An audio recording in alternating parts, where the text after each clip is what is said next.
Coming to you live from downtown Detroit, this is Benzinga's PreMarket Prep. With your host, Joel Elconin. This is a volatile puppy here, isn't it? And Dennis Dick. I'm bidding a penny. I will buy the stock for a penny. With everything you need to start your trading day.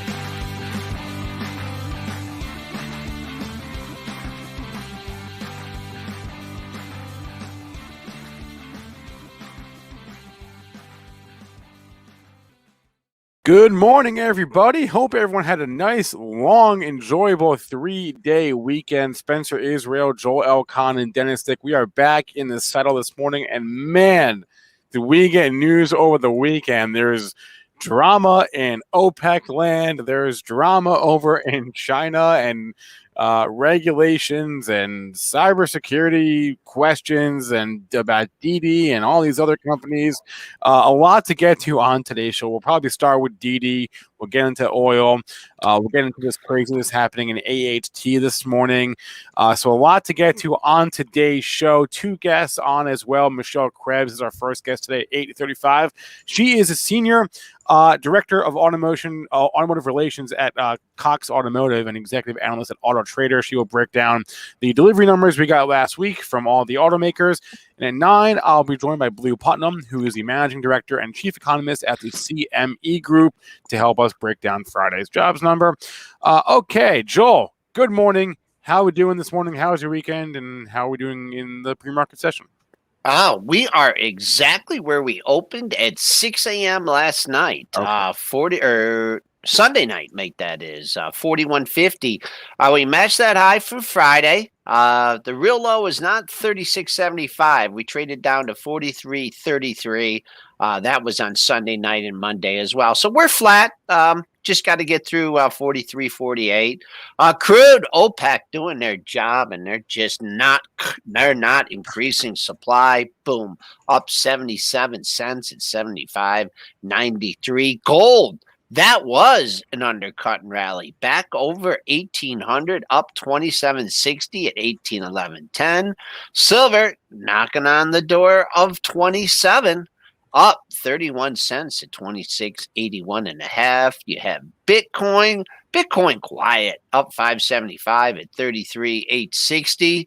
And Ethereum, that's going the same way. That's up 9% though at $190 at 22.98. Triple D, how was the weekend? Did you get the boat out? Boom, boom, boom. All of the above, yeah. Did a little boating. That was nice. 3 days. I didn't, by the time you get to Monday, you're like having withdrawal from the markets, though. So you're like trying to what's, happening in Canada? And you're looking, and I was like, there's not too much to trade in Canada. So I don't know. It was, it's a good weekend, though. Had a lot of fun doing some boating, family time. Yeah, it was good. Okay. All right. Well, and the Montreal Canadiens with a big win last night. They did a win last night. They you know what? That game was over. I mean, Tampa Bay is one of the best power plays in the league. They get the 4-minute power play with a minute to go in the game. That's going to take it into overtime. And there was just no urgency on that power play whatsoever. I'm like, they got to, these guys are down and out. This is it. Finish them from the Karate Kid. Finish them when they're down like that. And you know what? They just took it easy on the power play, almost like they just weren't ready to win. And, some people saying, they want to win it at home. They want to win it whenever you can win it. You don't take chances like that. And the power play was just terrible. 4-minute power play to go. Did not look good. And immediately, basically, after the power play ends, Montreal comes down the ice. Josh Anderson, who's been a huge performer for Montreal the entire postseason and really the entire season, big game player, comes down, scores the game-winning goal. He's got that great speed. So, this is just some stocks and jocks, so we're not going to go huge into hockey. But Montreal now has belief, and they now have life. So they're not out of this. They were out of it with 1 minute to go. I thought that Stanley Cup was coming out, and it obviously now it's not a new series. They got a lot of work to do, but Tampa Bay is thinking a little bit, and Montreal's got some belief. So it could be interesting. I'm going to start calling you Don Cherry, Dennis. I had no idea. I got a lot of hockey analysis in me. There was Canadian, you have an idea. Hockey. We like to drink some beers, and we take it easy, and we don't mind the lockdowns. It's whatever it is. So That's There was some tragedy in the hockey world over the week. Dude, unbelievable. In Novi, Michigan. Yeah, that's the town over from us. Yeah. It's my goodness. Yeah, sorry. Couldn't believe it. Sorry to hear that. Well, tell us the news. You can't just say a goaltender for the Blue Jackets. There was like a tragic fireworks accident. Yeah. He passed away yesterday. Yeah, 24 years old. Horrible. Terrible.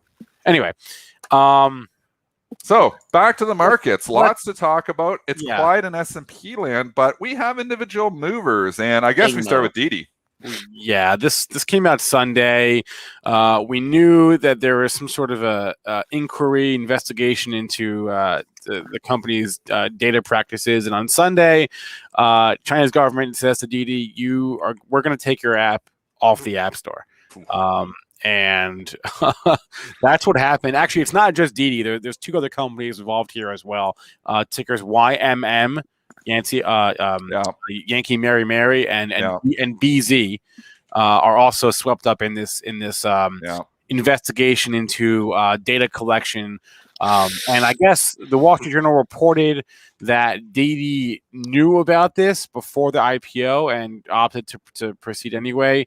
DIDI said they didn't know about this, so who you believe there, I'm not quite sure. But anyway, you've got broad-based weakness here across the board, and that's your catalyst is DIDI getting removed from the App Store a week after the IPO. Just insane. So we had a tweet over the week. Benzinga on Twitter had just a short survey, a poll, if you will. Where will DIDI open on Tuesday at 9:30? That was the question. We don't know the answer yet. Then we do not know the answer. We do not. But the winning, the response with the most responses was below $10. Is what the people voted, and 62% said below $10. Well, we're not quite there yet. Show us this pre-market chart, Joel, because for whatever reason, I know, Dad.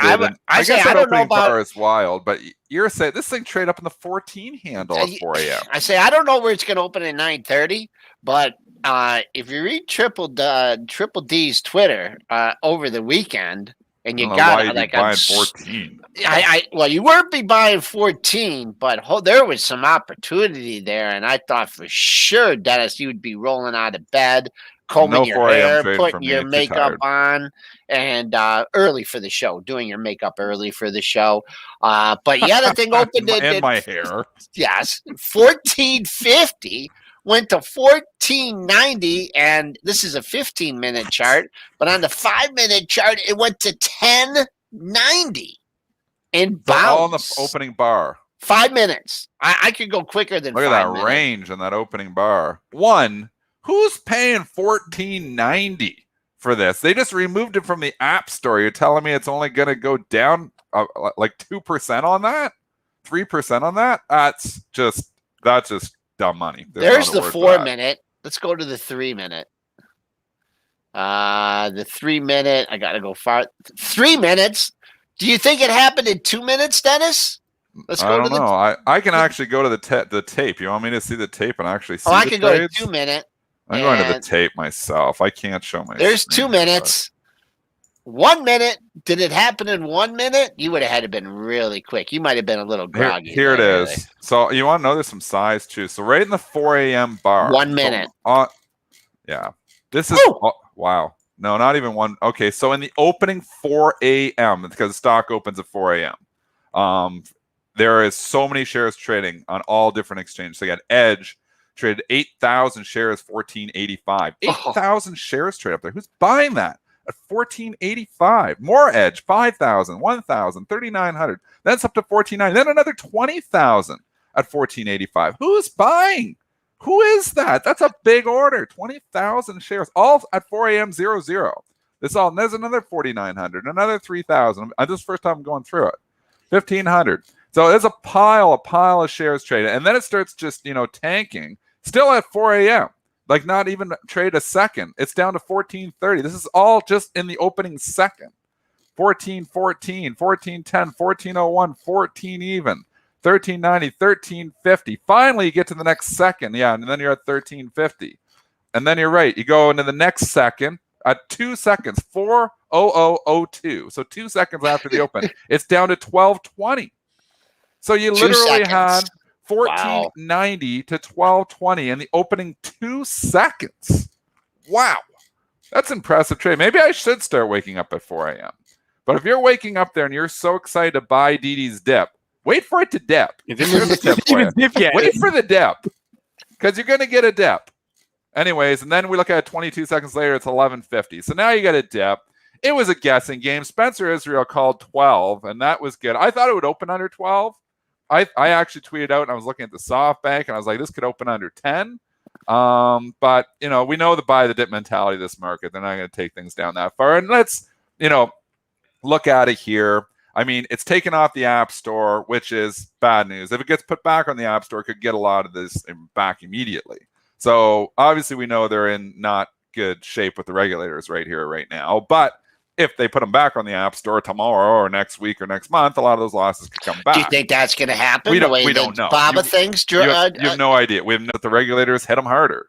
So this is all regulatory. We don't know what the next headline coming out of China is going to be on. So it's pretty much impossible to predict the stock flow. But I will say, when they remove your app from the App Store and you're an app-based company, it's not good news. You don't want to buy it at $14.90, at 4 a.m.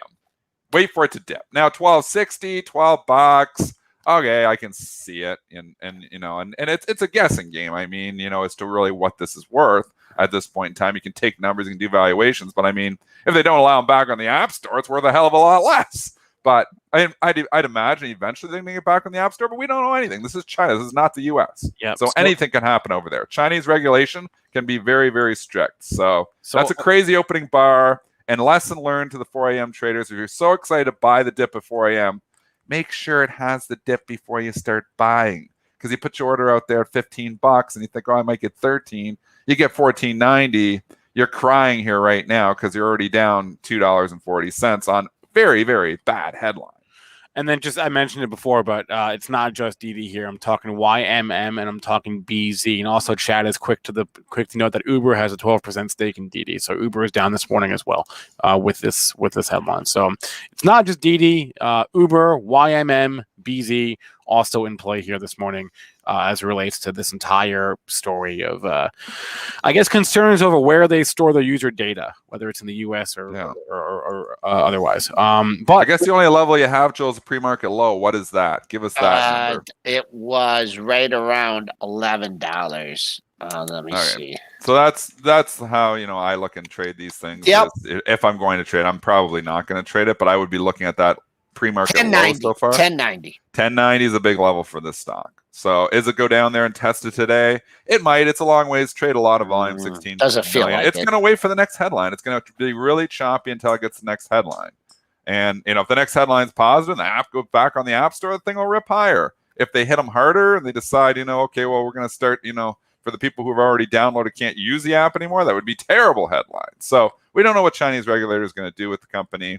We don't know the intentions here. We know they say it's about data. We might be about something else, but that's not for us to speculate. We won't go there. In any case, this is not the only headline out of China this morning, because if you look at WB, pretty much all of China is down except for WB, which is blasting off here. Yeah. And the chairman of the company, Charles Chow, is apparently in talks with to maybe take the company private. In doing so would also facilitate an exit for Alibaba. Charles Chow is, the chairman. He's the company's largest shareholder. A takeover bid would be between $90 and $100 per share. That's what the rumor is saying. Yeah, that's what the rumor is, that he would take it he'd take it private at $90 to $100 per share. And that's all we've got here. It's just a rumor that the founder of the company wants to take it private. Well, coin flip at this point in time, because you've got 20 points upside if it is between 90 and 100, or you got 20 points of downside if this rumor doesn't materialize to be anything. It is just a rumor right now, folks. There's nothing confirmed here. So, and we have seen, this is a rumor coming from the chairman of the company or something, or somehow coming from there in China. So, I mean, it's tough because we don't know different regulations over there. We know nothing here. So this could just be a tactic to get your stock higher. It could be real. We can't say if this is real, this isn't real. This is the rumor that's coming out. I'm not saying the rumor isn't real. I'm saying we don't know if this actually bid is going to happen. So if you're paying up $22 for this, there's a lot of risk. A lot of risk here. I personally wouldn't wait around for the last 15 points here. I'd take the bird in the hand and sell it. But that's just me. That's just my opinion. Not telling you what to do. I'm saying if I was in this thing, it was up 22 points on a rumor that the chairman might take it over. I mean, we saw this with Best Buy multiple times going back 6-7 years ago. What was that guy's name? Yeah. I can't Schultz. remember. Oh, Schultz. Excellent. There you go. Yeah, Schultz was going to take it private, and Best Buy would pop up, and then they couldn't get the financing. They wanted to take it, go down a little bit more, and I'm going to take it private, and wouldn't get the financing. It kept leaking. It was back in like 2012, 2013, 2014. And it never did materialize. So chairman's loved his talk, big talk, and say, yeah, I'm going to take my company private. Sometimes it materializes. A lot of times it doesn't. I would lean more. I don't think this materializes. It's just my opinion. It might happen, but I don't think it's going to happen. That's why I'd sell stock. Just Street's putting a pretty good discount on it right now. So if you just wanted, what you wanted 90 to 100, and the high was 81.55. If you just want a basic, you got to 81. 81.55. Yeah. There's this people. You know what? There's money to be made shorting on these some of the times. So you get 81. Okay, well, you got another 9 points where they're talking. Is it even real? We don't even know if it's real at this point in time. Yeah. If this isn't a tactic to get your stock price high. We don't know. This might be very real. He might get the money together, but you're paying 81. You got 9 points upside. Your downside there is like 3-1 downside. So even at 76, I feel like it's almost like 2-1 downside here. You're losing 22. Maybe you're up 15. At this point in time, man, I'd ring the register if I was in it. I wish I was in it. I'd sell, but that's some people are stuck too. You didn't have this until that rip up to 81. Now people are like scratching their head. Oh, I bought it at 80. Oh, I went to 81.55. A lot of people would have bought it there. There's a lot of people that are making money on this. I think you're going to see profit takers. I agree. And plus the selling, in case the people that got in a little on the headline a little bit late, thinking, oh, I'll just sell it I'll get out there at 89.99. Nope, 81.55 high. So me and Joel are bearish at 76. We'll go on the record that we're bearish at 76. That is just our opinion. It is our opinion. One thing that I factor in, though, is like you talk about having the money, right? Having the financing. In China, it's probably a little bit easier than that, right? You just snap your fingers and the money appears somewhere. If the state's involved. Well, yeah. So if the state actually is involved. All right. Last piece of news today out of China. There's a merger on the table between Huya and Douyu, ticker HUYA and DOYU, and the Chinese government has blocked that merger. So HUYA, DOYU, both kind of running the show here this morning. I know we got a lot of headlines. Both these stocks have been absolute dogs. I don't even know what to say. Like, you think when we were trading, you remember like Spinner? Remember when we were trading like IQ and Billy and HUYA it was 5 years ago? And they were all moving together. It was the summer of 2018, I think. IQ and Hua turned out to be the dogs, and Billy turned out to be the star because they were all around the same price, like 15, 20 bucks. And then a lot of them ran to 25, 30, 40. I know I had a double on IQ from 20 to 40. Yeah. It was a really good one. That was just momentum riding on those things. Man, the BILI one, if you held on to that one, though, that one was the best one. And it actually ran up to $157 back there in October. So separation happening. Those three stocks were all kind of always trading together. Hua, Billy, and IQ. Billy ended up being the winner. There's a couple more too. SINA, WB, which we just talked about, though. Yeah. And is SINA still around? Yeah, Sina's still around. Yeah, we don't talk about it anymore. My chart didn't come up. SINA. Is that the symbol? What? Isn't it? Oh, yeah. Sina's gone. Oh no, Sina's gone. Sina's gone. Gone. Sina was with Weibo. Right. Okay, so let's move on here. You want to talk oil or you want to talk Ashford Hospitality Trust? Let's go AHT. We're getting all the big headlines gone here right now. AHT. Meme stock. This was a meme stock as well. Meme stock. Ew. Okay, yeah. Give us. This is just unbelievable. Really, I've got a lot of thoughts here. Yeah, if you take away DIDI, AHT would be the number one stock on my down filter this morning, down 26%. They announced on Friday after the close for the old Friday after the close of a holiday weekend news dump. I was going to say, I don't even think it was a news dump though, but go. I have a lot of thoughts on this. Okay. They announced a 1-for-10 reverse stock split on Friday at 4:00. Go and show the CEO's tweet now. The CEO is active on Twitter and he tweets, and I don't understand what he's thinking here. This is just my opinion, but we'll read the tweet here. We're showing it from Rob Hayes. Sure. It says, after the close today, HT announced that its board approved a 1-for-10 reverse split effective after the close July 16th. By doing so, we are attempting to address several concerns that we hear from investors, including, next tweet, some funds can't hold stocks below $5. Okay. Some brokers prohibit or charge higher cost to margin sub 5 stocks. Okay. 250 options. Most trading commissions are based on number of shares. Okay. Well, we'll give them that. But here's where it starts to get really interesting. We are hopeful that this reverse split, particularly on the heels of our recent addition to the various Russell indexes, can help increase incremental demand for AHT stock and options.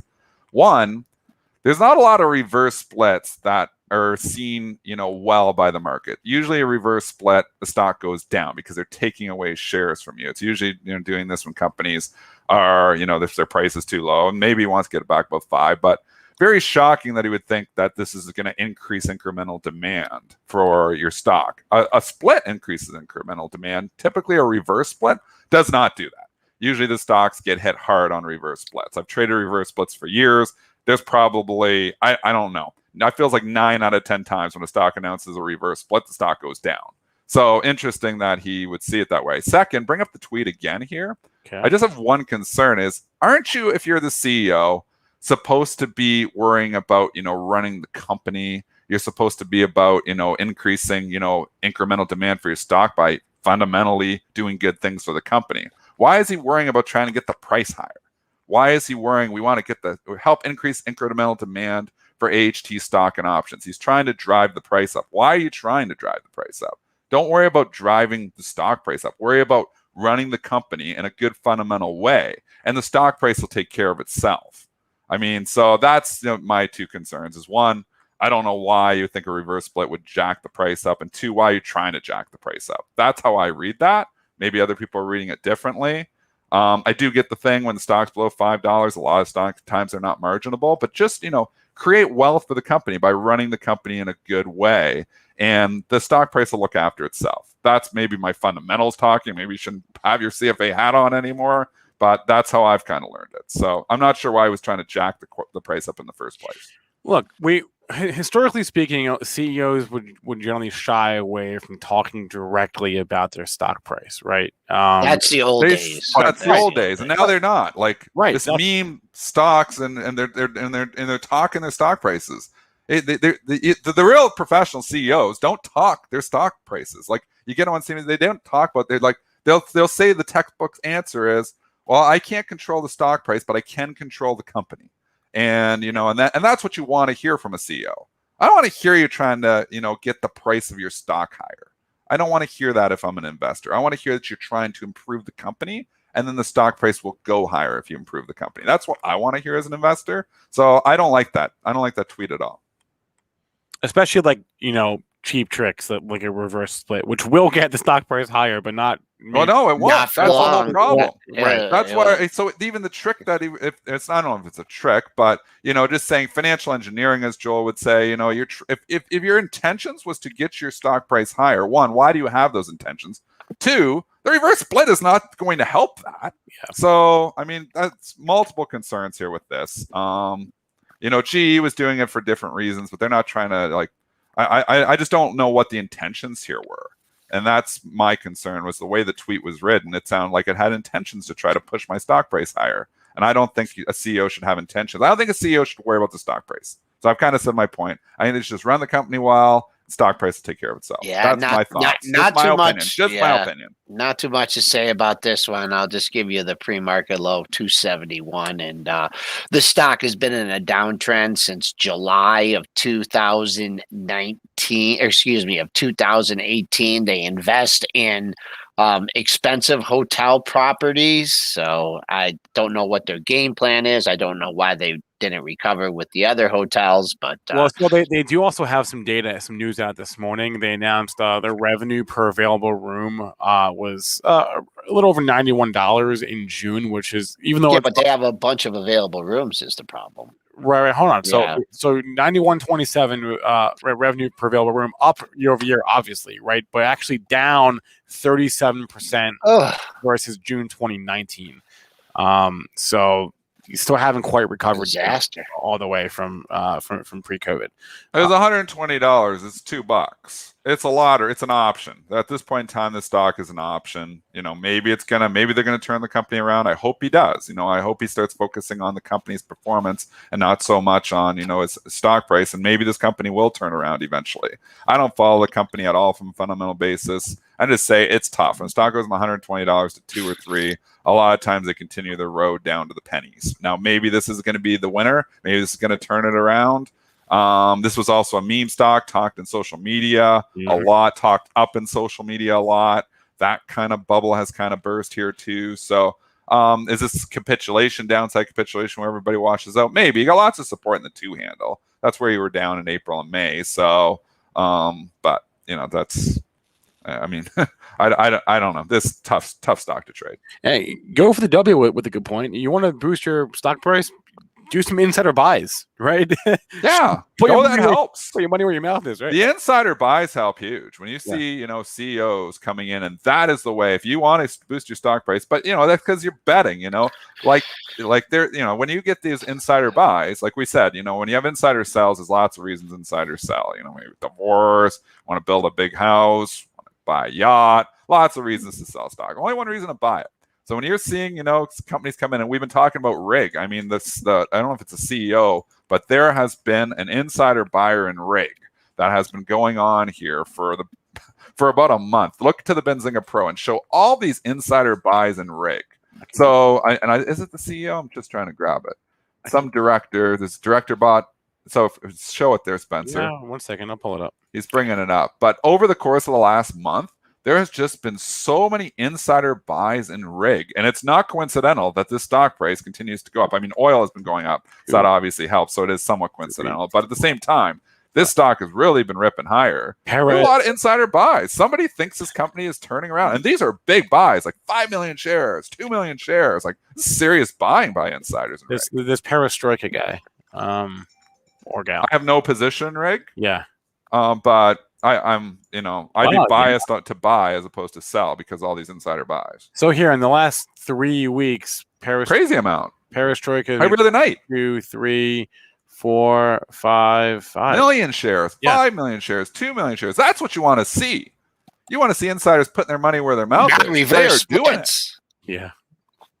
What's that, Joel? I said not reverse splits. Not reverse splits. Insider buys. This is what, putting your money where your mouth is. I like to see this. I'm impressed. I'm not a big fan of Transocean, but I'm a big fan of executives that put their money where their mouth is. We know Aubrey McClendon was another one that was buying his stock on margin. He believed in Chesapeake so much. It didn't work out for Aubrey. But at least, he was like, I'm all in on my company. I love seeing that, that the company that's all the skin is in the game. Believed so much he bought his stock on margin. That took some guts. It didn't work out for him, but it took some guts. Didn't work. And you're buying millions of shares here of RIG. I mean, that takes some guts. So that's what you want to see is insider buying. I like that a hell of a lot better than somebody trying to do a reverse split and thinking that's going to drive your price. Traded up to 545, folks. This is a thick stock, and it trades a lot of volume. So, you just think about that pop. I mean, it's good news and stuff, but how many shares it takes to move that, during a regular session? It's thick. And then, if you were patient, say, hey, I just want to buy the top of yesterday's range. Like, I'm afraid of a gap. It traded down to 508, 509, and the top of that gap was 513. So actually the close was 508, and it went to 508. So I don't know if you're going to get back down there again, and it'll take a little work to get it back up to 545, but you're clearing that $5 threshold on good for a big RIG. number.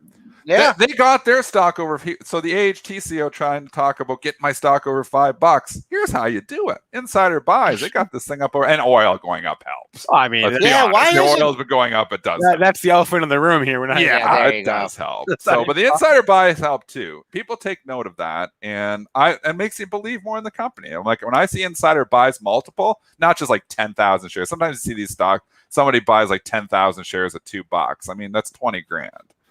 So, maybe that's just trying to I'm trying to make a statement, but you're not really making a statement. They're not putting serious money in there. CEO of a company making millions of dollars, putting $20,000 in a stock. CEO of a company But or executives buying 5 million shares of $4, buying 20 million worth. That's a statement. How about that Broadcom news? And that came out on Friday, right? Intraday, the Broadcom news. Yeah, knocked it from Tell us about it. 476 Yeah, the 456. The FTC has launched an investigation. They're saying Broadcom is a monopoly, or has engaged in monopolistic practices. There's a big difference between, that happening here and that happening in China. So they're typically, when you see these monopolistic, Facebook's a monopoly, or we're going to do antitrust. When you get an AVGO and it knocks off $20 because, they're going to challenge, Yeah, they're going to I think it's more of a buying opportunity. Happening in China, I wouldn't buy it. Happening here, I think you buy the dip on those. So AVGO, I think that's a gift. I don't think it's going to even go back down there 455. But, you never know. There may be another headline, gives you another chance. Typically, those headlines are buy the dip opportunities, at least in the U.S. Well, also, sorry, go ahead, Spence. No, I was going to say, we're coming off of the FTC just got, it's coming off a resounding defeat, right? Facebook that case got thrown out, right? The FTC versus Facebook. So, government antitrust regulation not exactly at its strongest right now. So maybe every time and especially because it is the FTC in this case charging Broadcom, you remember what just happened with Facebook, and you think, okay, they're going to have to refile, not in the best position, not as strong as they once were. Maybe just shrug this one off. Is what you think. I can't tell. I know Dennis is interpreting the news and everything, and I can't tell. I mean, obviously 456, that was a great level, great buy the dip opportunity. But when I look at this chart and it just jumps out at me, and there's such a clear area of resistance here. And I don't know what the news is, how this is going to play out, but just look at that. Let's just call it 478.50. You had all those highs there. You filled a little gap when it came off here. I mean, you don't have one, you don't have two. You have about 6, 7 highs in that area. So if you're long Broadcom or short or whatever, just keep an eye on level, because I think the longer, and it's $7-8 away from there. I think the longer it takes, and I don't know about the news, I don't know about the antitrust, I don't know if they're a monopoly. What I do know is that that's a huge level, and there's big sellers in it, and it's still $7 away. So that's not going to do much for you on a day trade. But if you're a long-term holder of this one, I would keep an eye on that 478.50. All right, it is 8:34. Let's bring on our guest now. First guest of the day, Michelle Krebs, Senior Director of Automotive Relations at Cox Automotive, Executive Analyst at Autotrader, breaking down some fundamental numbers for us. We got deliveries last week for the month of June and some of the major players. Michelle Krebs, good morning. Thank you for joining us. How are we doing? Good. How was your slow getting back from the holiday weekend, but we're getting there. Yes. How was your holiday weekend? Hope you. It was great. It was great. Felt normal. Yeah. Almost good. I was the only person in Michigan not to get out on a lake this weekend. So no, I wasn't either. Okay. So. Okay. Good. That makes me feel a little better. All right. Michelle Krebs, at a high level here, what should our takeaways be from the delivery numbers we got last week? Well, June sales sort of hit the wall, as we had anticipated they would, because of really low inventories and very high prices. So we'd been kind of anticipating, when is that month that's going to happen? And it did. So I think the SAR finally came in at 15.4 million. Of course, that was far better than last year. It was 13 million, but we had a 17 million May, we had an 18 plus million April. So it's not as good as it was. It's kind of the frenzy's over. And now people are realizing maybe the vehicle they want isn't out on the lot. And if it is, they're going to pay a very high price. But where does that leave us? Like, at what stage of the cycle are we in now? Well, it's all about the chip shortage. We think it's going to be a very tough summer. And in fact, all the executives we talked to last week said, the summer months are going to be pretty skimpy on inventory. So I would expect we'll have tight sales. Hopefully it picks up. Hopefully we've hit bottom, but it's still going to take some time to fill that pipeline. We've never filled the pipeline with vehicles since we came out of the pandemic, and consumer demand has just been amazingly strong. Michelle, we've had you on the show for a couple of years now. I'd say at least 3-4 years, and we've talked about the evolution of EVs here. And now the U.S. automakers are hopping into the market. GM, Ford making big production shifts in the future. I mean, we've talked about this. We've talked about the infrastructure, driverless cars. You were always, very skeptical on. But let's just talk. I mean, are Ford and GM, and I think what's Stellantis or Stellaris? I mean, are they getting in a little bit too late to the game? Did they let Tesla and some of these Chinese automakers just get too far out in front of them too fast? So Heavens, no. No. I don't think they've gotten in too late. I think they're getting in at about the right time. Could even be early for it. We got to have infrastructure. That is the number one thing. When we talk to consumers and we survey them a lot, there are 3 obstacles to EV adoption in the U.S. U.S. is different than Europe and China, but it's the high price. And most of the vehicles, like Teslas, are very high priced. So it locks out a lot of people that would be interested in buying them. Range, which is vastly improving, and but you pay for it. The more range, you pay more for it. And infrastructure, the charging infrastructure, which would address the range issue. So, if the 500,000 chargers that the Biden administration has proposed to get built, that could have a big impact. But it's going to take a little time for those to get installed. If it gets passed at all. So where does this leave us going forward? It's all about the chip shortage, as you said. Eventually, I would hope that we're going to come out of that, whether it's next and late this year or so some have said next year, most likely. When we come out of this chip shortage and we can get more inventory back on these lots, then what? Then what do we expect? Obviously, we expect sales to go up, but in what way? What kinds of sales? Well, we anticipate continued strong retail demand. People had money, they saved up, they didn't go out to eat, they didn't,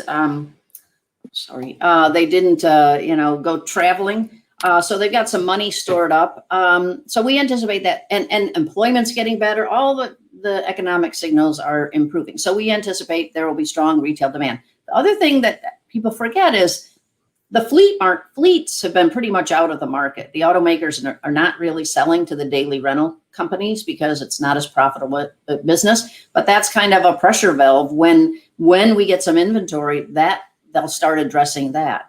We're seeing they are selling some to commercial fleets, but it's way below what it was. So I anticipate fleet buying next year and fulfilling a lot of those orders will buoy sales. On that note of the rental car companies, how much did those companies, in offloading a lot of their inventory last year, how much that did that screw with like the natural order of the used car market, because they just offloaded all their cars because they didn't know if they were going to need them and they needed the cash? Well, it depends on how you look at it.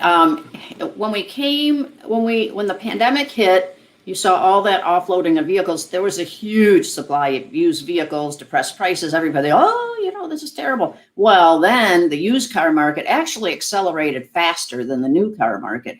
And now we're in the same shortage of used cars. And the rental car companies are out there buying used cars. So it has changed the dynamics, but, very strong used car sales, very strong used car pricing. If you had to buy a new car now or a used car now, what would you buy? I think I'd probably hold off. Buy, sell, or hold. Well, I would wait till fall to I don't know that what I want's even out on the lot. So I would wait till there's more inventory out there and prices come down a bit. Thoughts on any of the latest launches? We had the Lightning, the electric F-150. You've got a new Ford Bronco, new models, new EV models coming out from the traditional automakers. You have any thoughts on any of those and any expectations for how they could enter the market in terms of sales? Well, the Ford Lightning looks pretty good. That's not till next year. We have to remember It hasn't launched yet. General Motors has got the Cadillac Lyric that will be coming out, and the Hummer. Of course, those are going to be very expensive vehicles.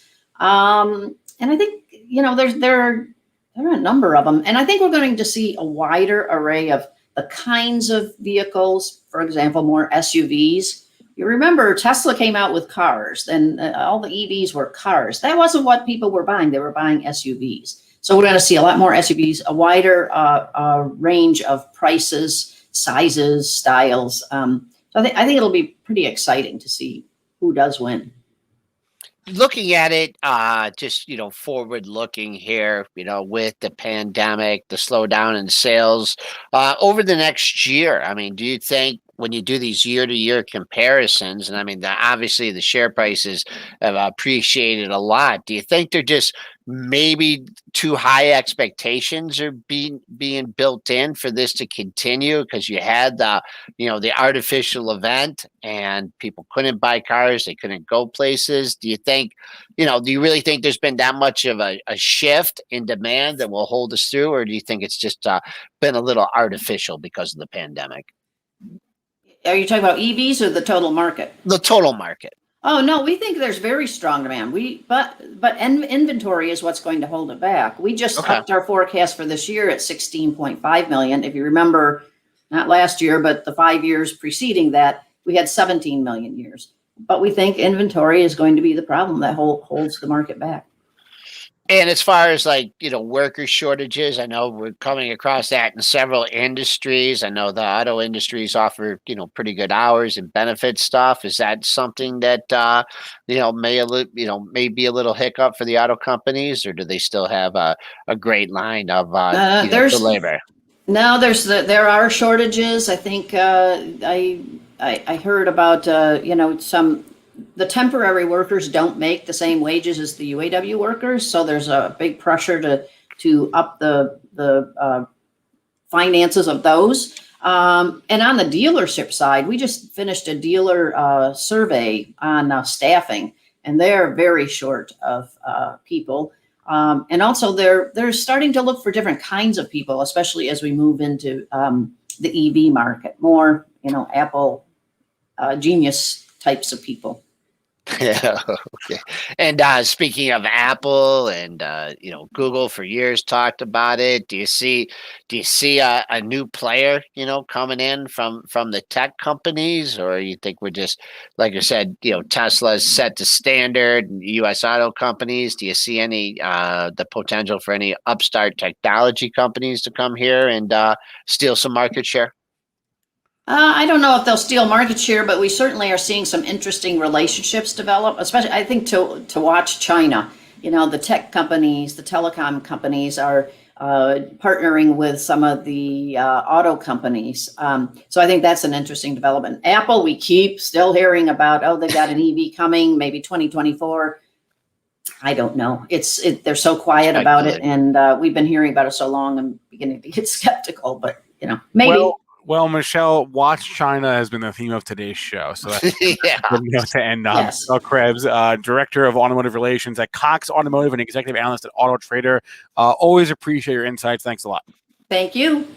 All right. While we were on with Michelle there, Weibo came out and said, denied to that takeover rumor that we just that happened. Well, Joel, we had a pretty good call there. No, we don't make any good credit. calls, We'll give Dennis. ourselves credit for this one. 70. No, we're just saying. No. We got to pat ourselves on the back. We made a good call. We made a good call. No, I know. We both went on the record $76 bearish. It's literally 10 minutes, 20 minutes after we said that, the thing's at 60. So that's 16 points. I'm going to say that was a good call because everybody's quick to point out my bad calls. So I'll say that was a good call. I know. This is why you ring the register when there is rumors on your stock. Sometimes they materialize. A lot of times they don't. A lot of times they don't get denied this quickly, but it's actually coming from Bloomberg. So just read us. It's actually Weibo denying. So it's interesting because it's not like Reuters is just some shabby rag outlet, right? That's true. Reuters, right? Reuters is good. No, it doesn't mean they're always right, but they're generally pretty good. Rumors you get wrong. Sometimes you get them wrong. Sure, The rumors are rumors. Exactly. So that's why when a stock pops 40% on a rumor, Yeah. 40%. That's a big pop. That's a takeover premium in its full sometimes, 40%, sometimes more than a takeover. You get 40% lift in your stock.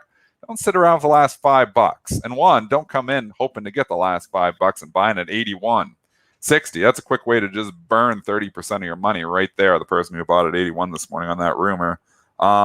You've got to take the money and run in these cases. Don't sit around waiting for the last little bit. Rumors are awesome when they happen to your stock, and a lot of times they do not materialize. So here we are, $54 is traded 81 this morning. Now the rumor is denied. Things back down to 59. I don't know if it's going all the way back down to 54 because there'll be some people that think, okay, well, maybe with this smoke, this fire, maybe there really is something here. So they might pay, something for it. Or they might, be thinking that, they're going to pay a little premium just in case. But the big premium just got sucked out with one comment from, obviously, and it looks like it's coming from Weibo itself. Yeah, Dennis, one trick that, I don't know, it's not a trick, but one thing that you've talked about, we've been very consistent talking about, is when you get a 90, it was actually 90 to 100, Dennis. It wasn't, it was 90 was the lower end of the range. When you see something that's supposed to go off at 90 and then it hits 81.55 and it backs off, that wasn't us like theorizing what's going to happen. That's order flow. That's money coming in, big money coming in. That's sitting on like this it's thing too much. saying, like, what is this? And then they hit the button. Now I hands off on the technicals on this one. The top of yesterday's range, 54.42. You could flip a coin whether or not you're going to see that today. Probably not, because all the people that shorted it in here, I don't know how much people short the stock, but they'll just want to ring the register. If you got this thing at 70, short that stock, took some guts, and congratulations, you deserve to be making the money you just did. It took some guts. You were short in 75, 76, 77 on it because it could go 90 on you, and boom, you get hit. It took some guts, but the risk reward set up there for a short. It was setting up, when you get to 20, you can, like I'm always setting up 2-to-1, 3-to-1 risk reward at 81. Well, if you think it could potentially, theoretically go off at 90, maybe it goes at 100, if the rumor is even true. And now we found out the rumor is not true and it's all just gone immediately. So it took some guts if you were shorting the stock up there above 75. If you did, congratulations, you deserve this money you just made. Well, here's a good question from Alert, though. Why wouldn't there be... Joseph in the chat, give him some props. He shorted the stock up there. We got one of our chat traders that did it. He says he shorted it. Show it. Good job, Joseph. Shorting is not evil. Shorting keeps market pricing efficient. And good job. You took some guts, and you just made yourself $16 if you short up there. Or you said you got 72 or 73. Still good. 13 points in 20 minutes. Pretty good trade there, Joseph. I'm impressed. The question from Alert: why wouldn't there be an equal and opposite reaction to the downside? There is. It pretty much gave it all back. Yeah. Why isn't it all the way back down to 54? I think that's the question. Okay, and I was trying to address that in a jumbled up way there a minute ago. Basically, because there's still going to be a little bit of speculation that maybe there is something still here. Maybe the company's just denying because it's not done yet. Yeah. There's always going to be that speculation that there might be something else there. That's why they typically don't go all the way back down right away. You don't hear nothing. You hear crickets for the next week or two, and then it'll probably continue to start to leak. But, it's still just a rumor, and maybe, the company denied because it's not done yet. Or maybe they don't want people to know. There could be, that's what the thought process, I'm not saying that is the case, but that's why it's not giving back the last $7. And another strategy, and I'll just put the caveat in there, not necessarily for stock, Chinese stocks, but something we've discussed over the years when there's a pop in something. I think it was like Lorillard, or when the tobaccos were taken, it had the pop, and then no deal, and then it came back down to that area. So if it came back down to 54 and 42, that was the high on Friday, Now there you're taking much, the close was 54.31. You're taking much less risk. Of course, you're still banking like on something happening, but a lot of times, like people will forget about it. People are like, "Oh, I'm just going to puke this out. This is not going to happen." It drifts back down. And then that way, your risk reward ratio set up a little bit better. I would say we're not talking necessarily on this company, but I'm saying that it's happened with U.S. companies as far as, takeouts and mergers go over the years. It's a great point. I just want to finish with that too. M&A, gives us a real chance to really analyze risk reward in the numbers. I mean, you got a rumor 90 to 100, so you just start looking at your risk reward. And as the stock starts to approach 90, the risk reward starts to really, especially if it's just on a rumor, starts to really skew to the downside. I'm always analyzing versus risk reward. So if it started at 54 with no rumors and, you're paying 76, okay, well, you're paying up almost, over half of the premium that is expected from a deal on just a rumor. That's a big payout. And then it gets to 77, 78, or 80. Then it's like, okay, well, what, you've got 25 points of downside if it doesn't materialize and 10 points of upside. It's actually skewed to the short side now, the risk reward. So always analyzing. You've got to look at it as a new trader. They come in, they look at trades, and they think, oh, I can make another $10. It's 81 right now, and they said it could go to 90. I'm going to buy that. If you're analyzing it in that way, you're doing it wrong. You got to look at, what can I lose? Okay, this just came from 54. It's 81 right now. If this doesn't materialize, I'm going to lose myself probably 20 points in a hurry, which you just did.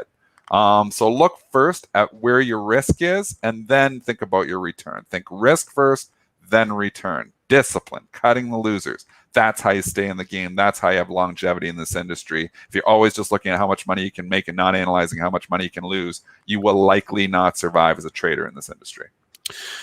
Great point. Do we want to talk cybersecurity at all? There was another hack over. Oh boy, I know. Pretty big one. Doesn't look like any super major scary critical infrastructure companies were hit, but this firm Kaseya, I think that's how it's pronounced. I'm not quite sure. It looks like the new thing to do is to wiggle into a software update patch, and when the patch gets deployed, your virus goes with it, and that's what happened here. So there's about 200 companies that we know of so far that have been hit by this attack. Wow. And a lot of them, I was reading over the weekend, a lot of them in Europe, it seems like. But anyway, FireEye is trending off this morning. A few other cyber players are off this morning as well. I would presume this is the reason why. The cyber attack stuff is not going away, and I believe it's going to accelerate. And I do like the cybersecurity stocks for that reason. They're getting paid. I mean, in some cases, these people are getting paid off. They're getting paid. Yeah. And so this is going to just increase. If you start paying these people off, you're going to see more and more hacks. And especially when you've got cryptocurrency. This is just a setup where you're going to see more and more hacks. It's a scary situation for all these companies, but they're actually getting paid. I think you want to own the cybersecurity stock. So I like them all. I sold my CyberArk up at 155 CYBR. That would be one I'm interested in. CrowdStrike is up near the highs. Palo Alto's the best of breed. Palo Alto, Cyber, or CrowdStrike. Those are probably good plays here too. I just think that this is not going away. And if they're going to pop up every time there's a hack or a cybersecurity breach or a security breach, I think the cybersecurity stocks are good holds here right now. I think that story continues. I think you're going to see more hacks. Sad, but I think that's what's going to happen. Who was it that just asked in chat with Clint just asked what the cybersecurity ETFs are. There's Hack is the big one. Hack and CIBR are your two big ones. Drawing them all in terms of assets, but there's also Bug, BUG. There's also iHack, IHAK. Those are iHack. Those are your good ticker symbols. Though the BlackRock has got that iShares thing on lockdown, right? Anyway, so yeah, CIBR, Hack, iHack, and Bug are your four largest ETFs in terms of cybersecurity. Okay, let's do some ticker time here. Drop some tickers in the chat. Somebody mentioned space. We should probably keep an eye on that one this week. I did the old round tripper on Friday, or Thursday and Friday, I should say. It's back down to 45 here this morning. Anyone have thoughts on space? We gave a good call on this one too. So we've had we get some bad calls, right? Sometimes we're wrong. Sometimes we had precedence. We said it last time. We saw a big pop up on an expected headline. It gave it all back. It did it again. So if you're paying up $54, $55, $56, which got up to in the pre-market, $59 it got up to in the pre-market, you are absolutely doing it wrong. It gave it all back. It was a good short opportunity. From all the way up there. I didn't make a trade on it, but that was impressive pullback there in space. I mean, expected headline. Yeah. Is it out of the realm of possibility that one of the first people going to go up is going to be the CEO? No. So, and you're going to pop at 25% on that or 30% at one time on that? What a weekend. Yeah. Take the gifts. Take the gifts. This market, give it and it taketh away. Major gift twice. They gave you the gift on the 25th, and then they gave it to you again on the 2nd. So third time now, it isn't going to pop as much on the next expected headline because people have been burned twice on it. It'll pop again if there's another good headline, but it's tough sledding here. I think all space rallies are to be sold here now, to be honest. I think the run is now you've got overhead supply, people getting caught here. I would not be surprised if the stock falls under 40 in the near future. That's just my opinion. Big level to keep an eye on here. I mean, it did taper off, found some support. You have a pair of matching lows at 43.08 and 43.19. It's interesting. On Thursday, that settled at the exact low of the session at 43.19 and then caught the bounce. After that, Dennis, you got a gap to fill the 41.58. But I mean, number one, if you're assuming that everything's going to go perfect on this mission, that it's not going to be canceled. Second, you're assuming that Bezos in Blue Origin, I know they're not scheduled to July 22nd, but you don't know if they're going to, try and up the ante in the race for space. And then most importantly, who's kicking out 350 GER right now, to sign up? I mean, you. How long do you? Joel doesn't want to go to space. Yeah, I don't want to go to space. No, buy an extra 350 grand. So there's a lot of caveats here. Be careful, folks. Yeah, thank you, Spinner, for the reminder as well. UBS downgrading space this morning to neutral. It's the third downgrade in the last 2 weeks on this stock. One firm. Hell yeah, man! They've been sticking with. This thing was at $15 at the end of May, and this thing's been a hell of a 50, run. 55. A lot of money been made in this stock. I think you take the money and run. Why would you, if you're an analyst and you've been sticking with this thing and you've had this kind of run? I mean, you gotta. What are you looking for? 70, 80, 90? I don't know. I mean, I think it's a good move. Sometimes you get it right. Sometimes 3 in a row. I know Bank of America came out last week and they said, subject to headlines. Wow. Well, they were sure right on that. But nice move. Up 66 cents right now. 1.2 million shares have traded. All right, guys. Any final thoughts before the 9 o'clock hour and I bring on Blue? Any final thoughts on anything we Blue? What movie is that from? What's that from? Old school. We didn't really talk oil that much or energy. We did talk about that. I mean, oil. You got to go back. When's the last time oil was this high? 2015? I think 2015. It's been a good run. 2014, I think. Here the monthly 7-year high right now. I know it's been a good run. I'd be booking profits, but I'd have been booking profits $10 ago in oil, maybe even $20 ago in oil. So I always sell too soon. I'd still be booking profits. I just don't. Maybe it's going on back to 100. Maybe it is. But we've also had a lot of commodities get hit. And how much, like you look at lumber prices and you look at the other commodity trades have come off. Oil has yet to really come off. So I don't know. Maybe it's come off a bit, but. All right. I'll let you guys take it away with Blue there. I'm going to hop off premarketprep.com and cover some real stocks that we didn't get to cover today. Oh, wait. And a lot of Daniel was asking about the AMC lunch bet. It's not over yet. You know what? I like you better now than I liked you on Friday. He's a bottom to 47. Is that what you're saying? The undercut and rally trick is right there in AMC. And you know what? I was looking really good because I said 40, but what is 40 and 67?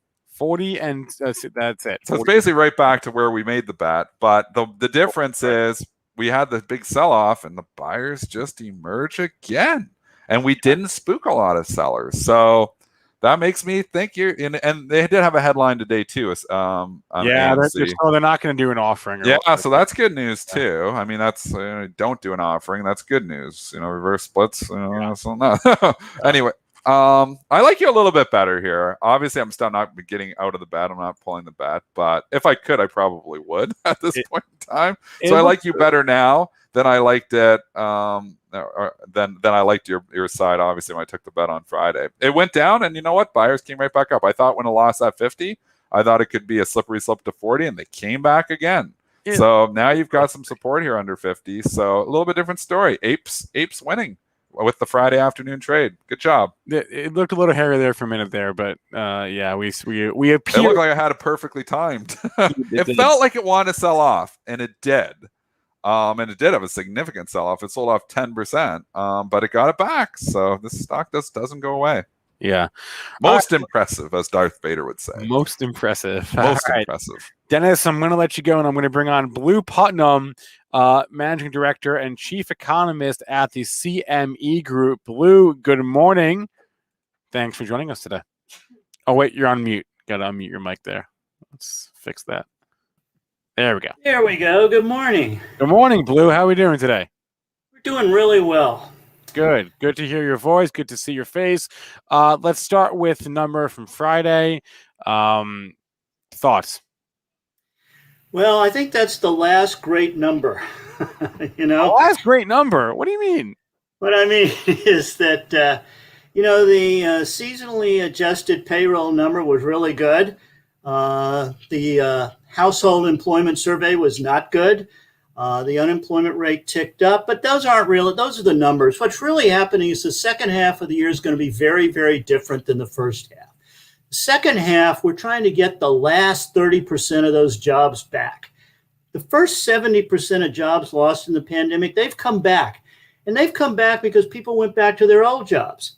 The next 30%, these people are, hey, I've been furloughed for 15 months. You call me back. What do you think? I'm listening by the phone. I'm doing other things. I'm thinking about my career, my future.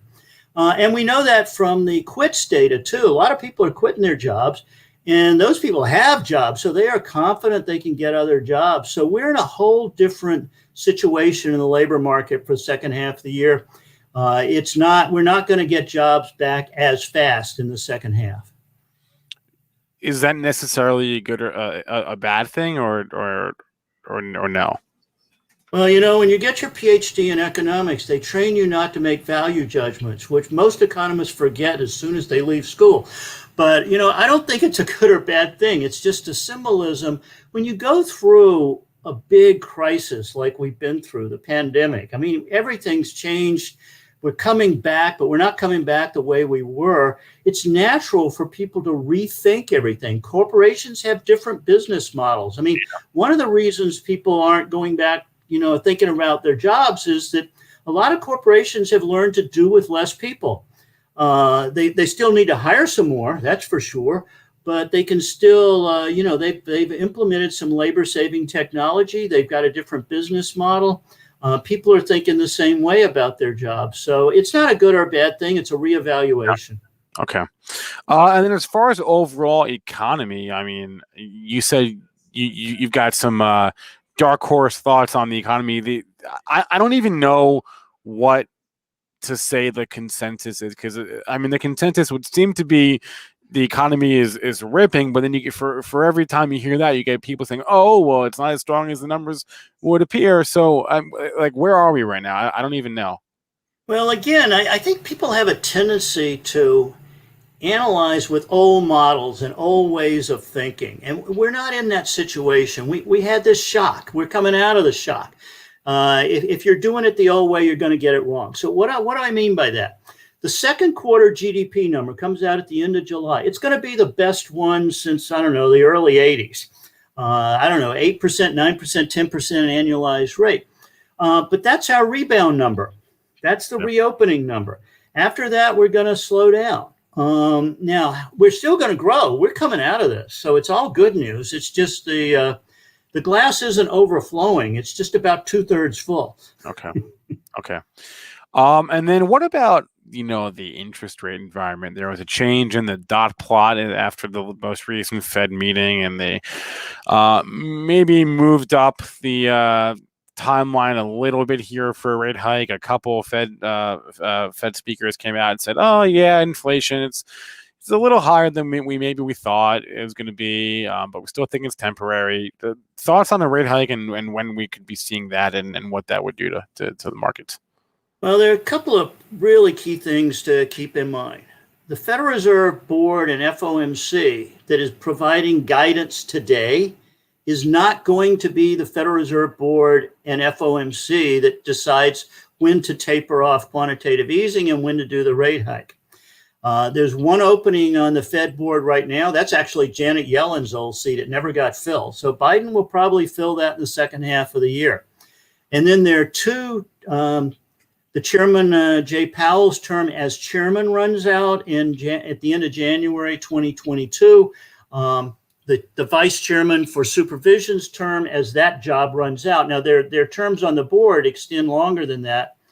But, typically, if you're not reappointed into one of the vice chair or chair seats, then you, out of, courtesy to who's coming on, you resign your seat. So we could have 2 or 3 changes at the board.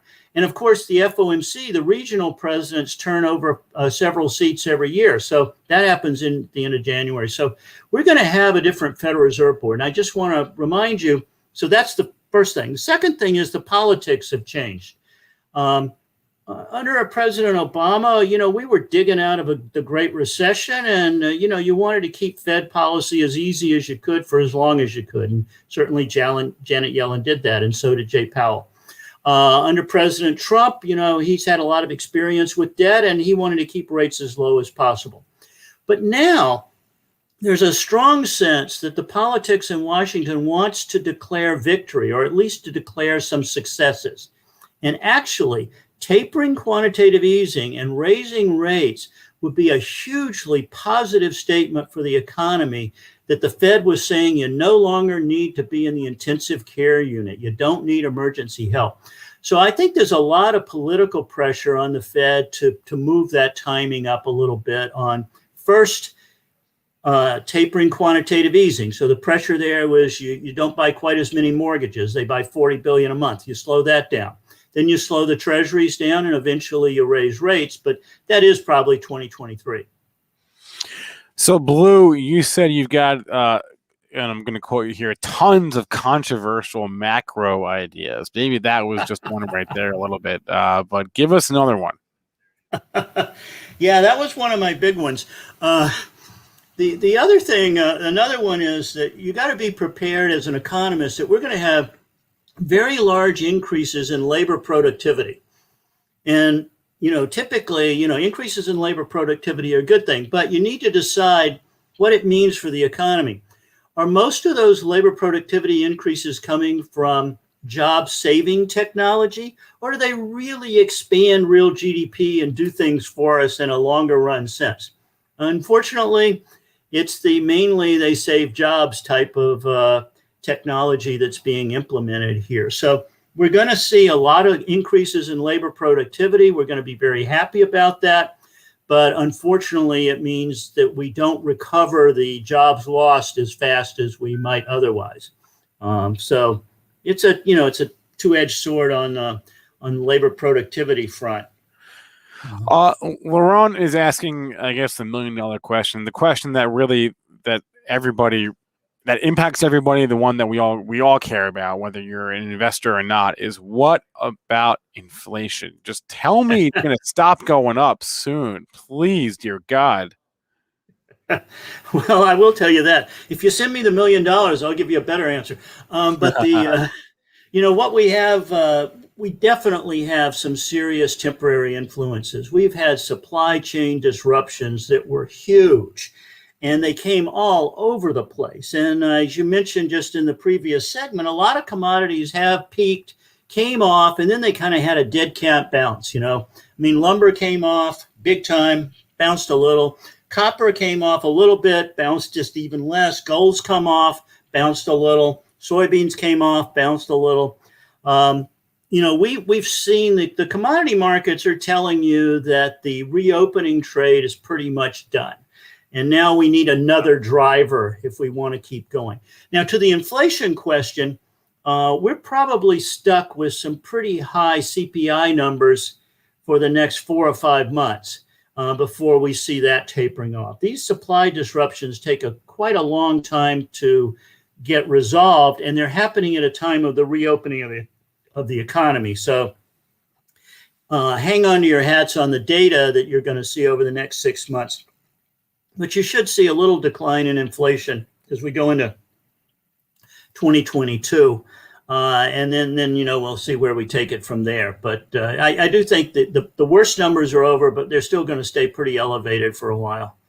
Elevated compared to historical benchmark of 2%, but not runaway, right? Right. Well, we put a 5% handle on the CPI, but when you take out food and energy, it's not quite that high. Okay. But it's still well above the 2%. I mean, it's got a 3% handle. So, okay. If you go long run, 2024 and out, so we're getting into the area where our crystal ball is a little muddy for sure. Yep. Just my short-term one would clear. But anyway, you need a driver to create inflation. The fiscal policy responses to the pandemic are one-offs. They're not going to happen again. We get an infrastructure deal. It's going to be spread over 8 or 10 years. It's not going to be a one-year pop. Any future things are going to get paid for. Oh, by the way, speaking of paying for fiscal plans, sorry for this slight diversion, but one of the big things the equity markets and the bond markets are going to have to deal with in August and September is the debt ceiling is going to be back. Back in 2018, President Trump signed a debt ceiling relief bill. I thought we were done with the debt ceiling. We're not? We're never done with the debt ceiling. And it is one of those silly things in which the government spends the money and then decides it won't pay for it. And back in the, I don't know, I think it was the 70s, but when Dick Gephardt was the majority leader in the House, he had a rule that if you pass any legislation to spend something, you automatically raise the debt ceiling to cover it. It was the most rational thing. Dick Gephardt ran for president a couple of times, never got anywhere, but he was totally rational. Anyway, we don't have that in politics in Washington anymore. So the debt ceiling is back. And by the way, in 2018, it was a bipartisan deal to suspend, keyword here, suspend the debt ceiling. They didn't raise it because they didn't raise it. The Republicans had done a tax cut. And of course, the deficit was bleeding all over the place. And they didn't want to say, well, we need to raise the debt ceiling. And the Democrats said, no, we don't want to deal with the debt ceiling until after the election. So we're happy to do a bipartisan deal here. So they did.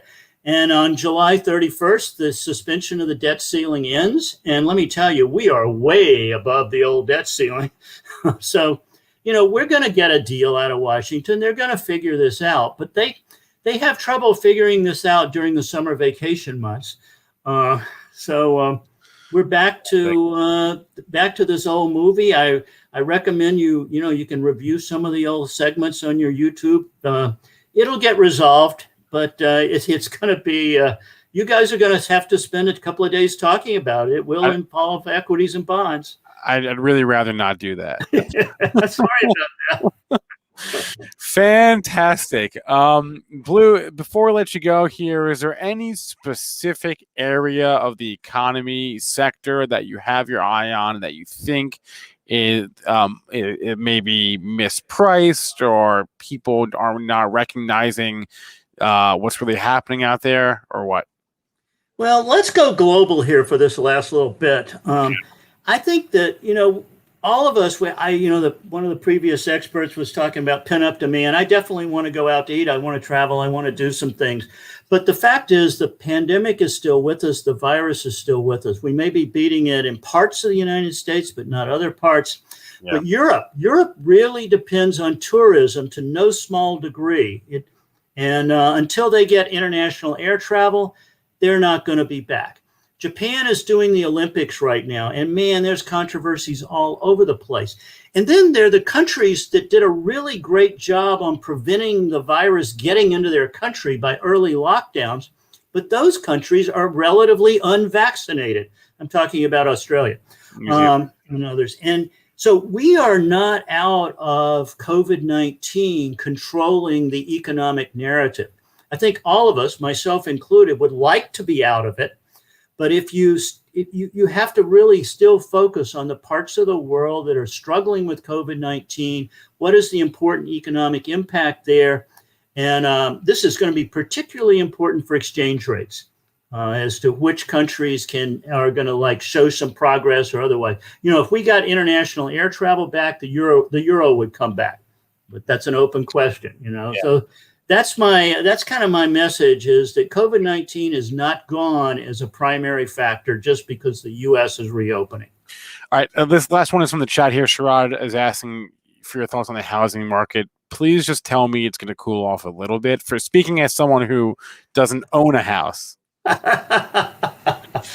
Well, if you don't own a house, first of all, the housing market is bifurcated all over the place, depending on where you are. You probably have a 6 to 9 month window to buy something in a downtown housing area. Certainly, you could. The market's changing in some other places. Lumber prices have come off big time. I mean, they're still well above what they were 2 years ago, but they're 50% lower than what they were 3 or 4 months ago. So, the housing prices. If you wanted to move, you probably can or did. Let's do the past tense on that. But in the return to the office mentality that a lot of companies have, going back to the city centers, you're going to have to reevaluate, your own work situation. So I do think that the housing market has probably peaked in areas that it was zooming because of COVID. And that we are in that resolution phase now where we're trying to figure things out. But, we're not all going back to the office. I mean, I'm going back to the office, but not 5 days a week, but I'm a research guy. So, I can do that almost anywhere. But the housing market has probably peaked, but don't expect it to drop off any kind of cliff. All right. Blue Putnam has been our guest for the past 17 minutes. He is the managing director and chief economist at the CME Group and one of my favorite guys to talk to. I know you could do this all day, Blue, but I will let you go. Have a great rest of your day. Thank you. Always fun. Always a pleasure. Blue Putnam, everyone. Guy's great. Guy can talk about anything and everything related to the economy. Love getting his perspective on things. All right, it is 9:17 here. Here's what will happen. I'm going to wrap up this show in about 5 or 6 minutes. And then David Green, who was off our stream last week doing some stuff for his boot camp, will be back with us this morning, live trading at the open beginning at around 9:25 a.m. Eastern time until around 11 o'clock. And after that, we've got SPAX Attack. We've got the Power Hour, which is going to go for 2 hours today because no get technical this week. So we've got the Power Hour at noon. Matt Hammond will join us at 1 o'clock to preview the week in IPOs. We've got the Crypto Show at 2, Biotech Buzz, the At the Close Show with myself and Joel, Money Mitch. Cannabis Insider. I keep forgetting today is Tuesday. I'm going to look at my calendar. Cannabis Insider. After Hours with Ryan Rosbiani at 5 o'clock, Trading Nomadic at 7 o'clock, and we're going to do a late night Benzinga Pro demo tonight at 8 o'clock p.m. That's the schedule. It can be found on our Twitter account, twitter.com/Benzinga. We post the schedule there every single morning. Okay, what else did I want to do? Oh, yeah. While we were on with Blue, I saw the Wish headline, right, that they got the okay. They were granted a payment institutional license for the European Union. It's the first step for them, I guess, in expanding into Europe. So WISH traded up on that headline, up about 4.7% in the pre-market session this morning. I'm trying to think, what other news did I miss while we were on with Blue? I don't think I missed too much. As far as market moving, I know there are some more tickers in chat we didn't get to. I apologize. I've written a few of them down. We'll cover them if we can at the Close show at 3:30. If you have any SPACs questions, obviously save them for SPACs Attack, right? 11 o'clock. Don't ask me. Ask Chris and Mitch. They know infinitely more about this stuff than I do. What else did I want to say? Someone asked earlier about how my K-Web is doing. Yeah, I'll be honest with you guys. I am strongly considering selling today.